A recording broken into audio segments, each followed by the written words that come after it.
Praise the Lord. எவனிடத்தில் அதிகம் கொடுக்கப்படுகிறதோ அவனிடத்தில் அதிகம் கேட்கப்படும் என்று இயேசு ஏன் சொன்னார் என்பதை பார்க்கலாம்.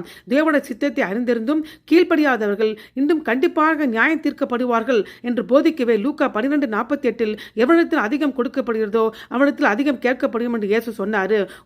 உண்மையும் ஞானம் கொண்ட மேலாளர் என்று உவமையை பற்றி இயேசு சொல்லும் பொழுது இந்த நீதிமொழியை சொன்னார். இந்த உவமையில் 2 காரியத்தை இயேசு வலியுறுத்துகிறார். முதலாவது, உண்மையும் ஞானம் கொண்ட மேலாளர். ஒரு முறை ஒரு எஜமான் கல்யாண விருந்துக்கு போகும்போது தன் வீட்டை கவனிக்க ஒரு வேலைக்காரனை நியமிக்கிறாரு. மற்ற வேலைக்காரனுக்கு சரியான நேரத்தில் வேண்டிய உணவை கொடுப்பதே அந்த வேலைக்காரனுடைய வேலை. உண்மையுள்ள ஊழியக்காரன் எஜமானின் விவகாரங்களை உண்மையுடன் நிர்வகிக்கிறாரு. மற்றவர்கள் நன்கு கவனிக்கப்படுவது உறுதி செய்கிறாரு. எஜமானன் திரும்பி வந்து உண்மையும் ஞானம் கொண்ட அந்த மேலாளர் தமக்கு கடமைகளை நிறைவேற்றுவதை காணும்போது அந்த வேலைக்காரனுக்கு வெகுமதி அளிக்கப்பட்டு அதிக பொறுப்புகளும் வழங்கப்படுகிறது.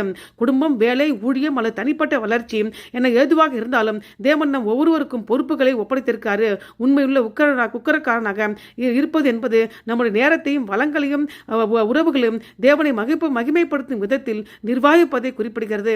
இரண்டாவது, துரோகம் மற்றும் பொல்லாத வேலைக்காரன். இந்த வேலைக்காரன் எஜமான தாமதிக்கிறான் என்று கருதி சுயநலமாக செயல்பட தொடங்குகிறான், மற்றவர்களை துஷ்பிரயோகம் செய்கிறான் மற்றும் பொறுப்பற்ற வாழ்க்கையில் ஈடுபடுகிறான். எஜமானன் எதிர்பாராத விதமாக திரும்பி வரும் பொழுது வேலைக்காரன் கடுமையாக தண்டிக்கப்படுகிறான்.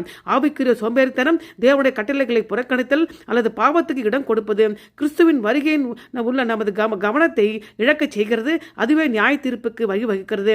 ஆகவே நாம் எவ்வளவு அதிகமாக பெறுகிறோமோ அவ்வளவு அதிகமாக தேவன் அதை அவருடைய நோக்கங்களுக்காக புத்திசாலித்தனமாக பயன்படுத்த எதிர்பார்க்கிறார் என்பதை உணர்த்தவே எவனிடத்தில் அதிகம் கொடுக்கப்படுகிறதோ அவனிடத்தில் அதிகம் கேட்கப்படும் என்று இயேசு சொன்னார். ஆமென்.